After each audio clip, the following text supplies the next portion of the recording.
Russell viper এই আতঙ্ক না একটা মানে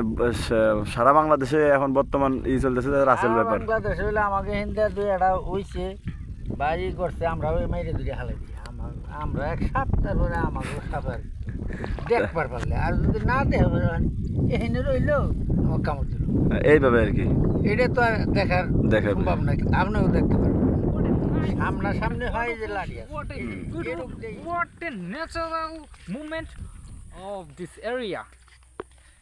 আসসালামু আলাইকুম ভিউয়ার্স, এখন আমরা আসছি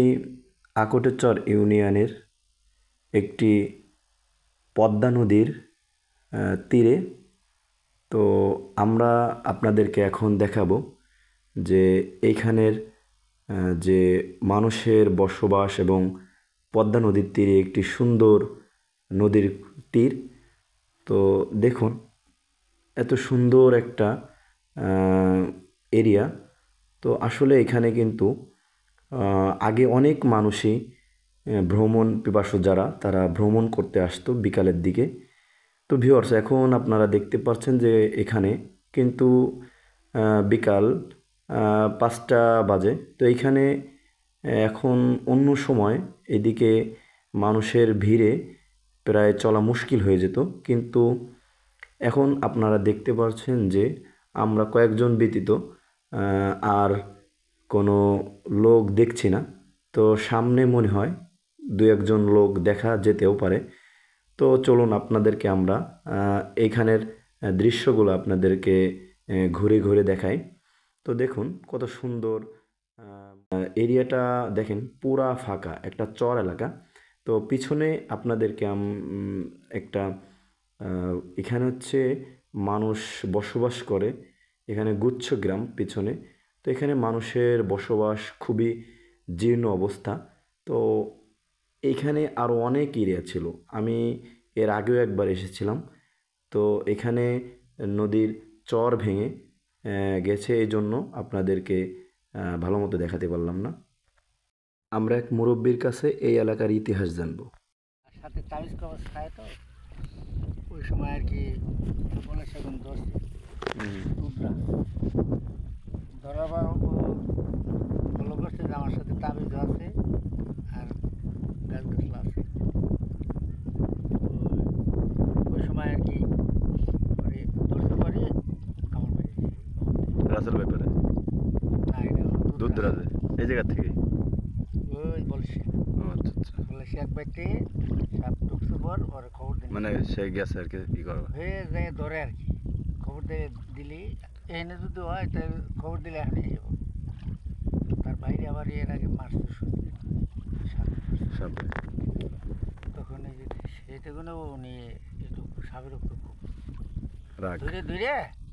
বস্তায় বেরে এরাই হেঁটে তারপর মাসখানি দিন 15 গেল মরে গেলেন জ্বালায়। ও আচ্ছা, এই হলো ওনার ওই যে রাগ খাদা রাগ। ওই যে ভাইও সাপের আসলো হুম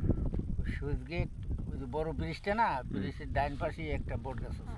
ওখানে ধরবার গেছে। কামড় দেওয়ার পর আর সাপ দেখা নেই, কাপ সবুল মারার সাথে সাথে সাপ কোথায় গেছে। এই যে আপনারা মনে করেন যে যেখানে এই যে বসবাস করতেছেন, তো এইখানে এই যে রাতের বেলায় আপনাদের মানে ঘুমাইতে সমস্যা হয় না? ঘুমাইতে সমস্যা হবে মানে সাপ সুপ যদি ভিতরে সাপ সুপ গেলে ওইটা ঘরের চতুর্দিকে জাল ঢাল গিরা থাকে, কারেন্টের জাল ওই পেছাই যায়। ও আচ্ছা আচ্ছা, আপনার সেই সিস্টেম করা আছে না? আমাকে এই সিস্টেম করা আছে। তারপরে এমনি রাস্তাতে চললে ফিরলে আমরা নাড়িয়ে টেডা এখানে এই জায়গাকে এই যে বাংলাদেশে বর্তমান যে মনে করেন যে রাসেল ভাইপার এই আতঙ্ক না একটা মানে সারা বাংলাদেশে এখন বর্তমান চলতেছে যে রাসেল ভাইপার। বাংলাদেশে হইলে আমাকে হিন্দা দুই একটা হইছে বাড়ি করছে আমরা ওই মাইরে দুই হালাইছি আমরা এক সাপ তারপরে আমাকে সাপের দেখবার পারলে আর যদি না দেখবে এখানে রইলো আমার কামড় দিল এইভাবে আর কি। এটা তো আর দেখার সম্ভব না, আপনিও দেখতে পারবেন সামনাসামনি হয় যে লাড়ি আছে এরূপ দিয়েই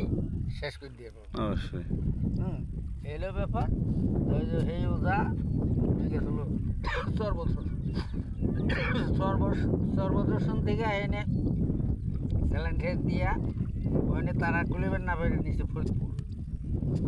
ওই সাথে আবার পূজাও আছে 8-10টা যারা তালি আছে এই হাসপাতালের মধ্যেই যাচ্ছে ডাক্তার মানা করে তারপরে ওখান থেকে ভ্যাকসিন মাইরা তারপরে আবার ফিরে যারা প্রসাদ দিয়েছে আবার মাথায় আবার মাথায় পড়ছে তখন ওই যে সাপ ধরে আরিফ ওকে আমার বাড়িতে নিল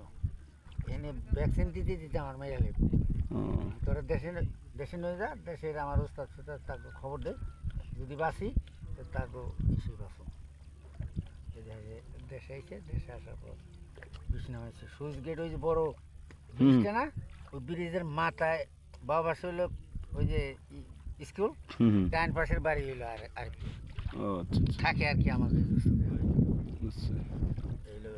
এখানে থাকে আর কি না তো আমাকে হিনকর ঘরে ঘরে সাপ ছোট আর মরও নাই ওই যে আমাকে বাড়িতে কালকে যেটা ধরছে আমি গেছিলাম টেপাগুলো আটে আমার বাড়িতে যেটা ধরছে ওই যে আমার বোতল হইতে পড়ছে এটা ছোট বাড়ি এটা ছোট এটা থাকে গাছে গাছে না আপনি কি রাসেল ব্যাপার দেখছেন আমি দেখছি মানে আপনার সামনে পড়ছে তাই তো হ্যাঁ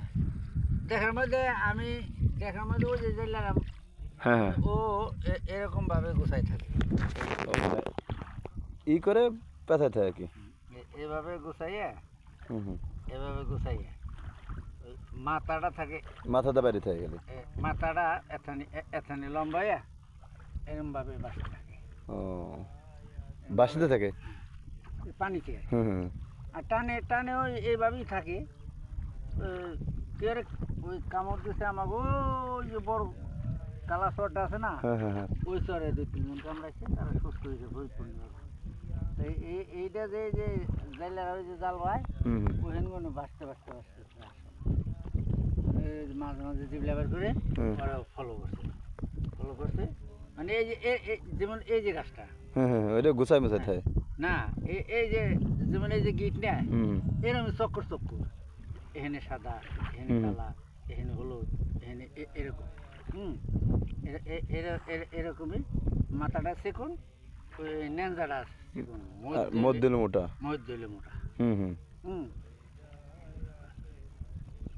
দেখছি পরে জেলা গো আমি রাগারাই করছি জেলা ধর আমার ক্ষেত খোলার মধ্যে আমার আন্ডারে থাকে তো বলছি কি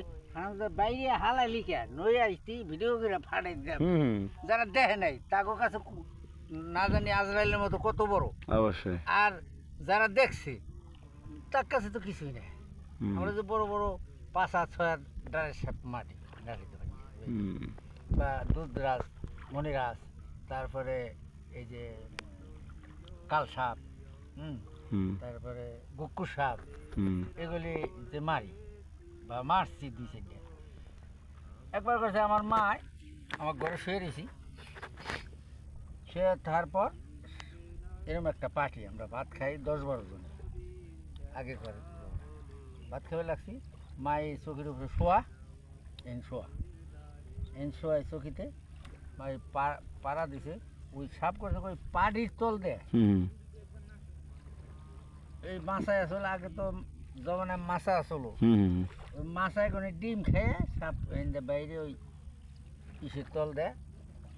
আসতে লাগছে পাড়ির তল দেয় মায়ে করছে আবার ওই পাড়া দিছে আবার উমরা নেঞ্জা এরকম করে উঠছে ওরকম করছে বাড়ি ওই পাড়ি এই জায়গায় না ও যেমন পুরান বাড়ি তখন ওই যে নেঞ্জা খেলে এই যেরকম করে মাথা তো পাড়া ধরেছে যখন ধরছে বাড়ি ঘরে তো কারেন্ট তখন মায়ে করছে সাপ তো তাই আমার ডাক দিছে যে বড় কথা আসো তো সাপ পাড়া দিছে না গেছে না আমি পাড়া যদি দিয়ে থাও তাহলে দইরা পাড়া দ্বারাই হোক খবর দা ছাড়ো না দেহ মাথা কোনটা মাথায় পাড়া দিছে আমি কি তাইলে আর ছাড়ো না তুমি কি সাপের উপরে আমি সাপের উপরে সাপ হলো পাড়ির নিচে আমাকে তাইলে আর ছাড়ো না তোমার তো পাড়ি ভেদ করে তার কামড় দেওয়া হলো না পাড়ি তো আগে কর খেজুর পাতার পাড়ি ওই তখন মনে হয় যে মাথা পাড়া দেখিয়েছে পরে আসে আইসা ওইটার বাইরে মারি 3.5 আসতো দাঁড়ার সাপ নাকি না এটা হলো গুক্কু সাপ এক জোড়া আসলো আমাকে ওই ব্যক্তি একটাই আছে এখন আছে হ্যাঁ একটা আছে তো এটা ধরতে পারেন না ওই এটা নিয়ে গেছিলাম আরে ফিরে নিছিলাম আর কয় কি কাকা এটা আর দরকার নেই এখানে মারা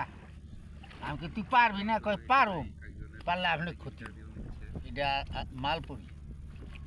যে কোনো মাল আছে আমি নিতে পারি কিন্তু বাড়ি তো যে কোনো মাল আছে ওরা পড়ি কিন্তু ওই যে ওর জোড়াটা যে মাইরে হলাইছেন ও আর কিছু করবো না আর যদি ফাঁক পাই তাহলে আপনি ছাড়বো না আমাকে ফাঁক পাইলে ছাড়বো না তাহলে তো মেরে হেলা না দরকার নেই আপনি কিছু করবেন তো এই যে জায়গায় জায়গায় যে আমাকে এই যেখানে সেখানে ঘরের 4-5টা ঘর এখানে ফলেন বিরাট বিরাট ফলেন ওই জঙ্গল ফঙ্গল ঘষি টুসি ওই যাইয়া আরিফগুলোকে যেটা ই করবেন যাইয়া সেটা ওই খড়িটা বাড়ি দিলেন তার মতো শেষ করলেন চলে গেল এই পর্যায়ে সাপ আছে সাপ এটা আর কি এই নদী তো কাছে বেরিয়ে এসে সবই তো এদিকে যাওয়ার কথা। পাইছেন তো সেটা তো আপনাকে আপনি লই যে যেখানে এলো কত বছর ধরে আছেন? আমরা এই 5 বছর 5 বছর আছেন। আগে ছিল কি আমাকে ক্ষেত খোলা এটা আমাকে আমার বয়স হলো 70-75। ও আচ্ছা আচ্ছা, এই যে খেতে আমার বাড়ি আছে ওই তাই না? বাড়ি আছে আমরা এমন ভেঙে যে ওই যে বড় গাছটা না ও এদিক দেখেই ছিল না, বসত বাড়ি ছিল অনেক। বসত বাড়ি মানে ওই সারাই আসলো ও এই যে পরে যে নদী ভাঙ হওয়ার পরে ইয়ে হয়েছে না? আচ্ছা আচ্ছা, এইটা